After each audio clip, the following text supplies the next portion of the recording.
Hey guys, welcome to Tutorial Guru. Today we'll be learning how to log into Liberty University student account, and now let's dive right in.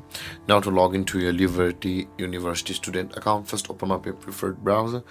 As I've already opened the Google Chrome, and in the search bar click over there and type in the address liberty.edu and hit on enter, and you'll land on the home page of Liberty University like this, guys. Now to proceed from over here, at the top right corner of the screen you can see the sign in button available for us.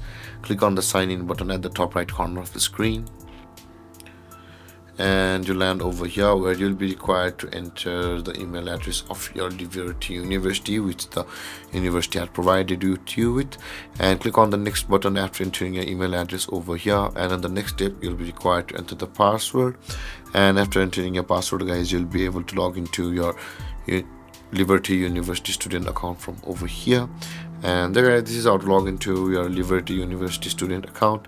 And if you have any confusions or questions regarding your topic, feel free to comment in the comment section below, and don't forget to like, subscribe and hit that bell icon for more videos. Thank you for watching, guys. Peace.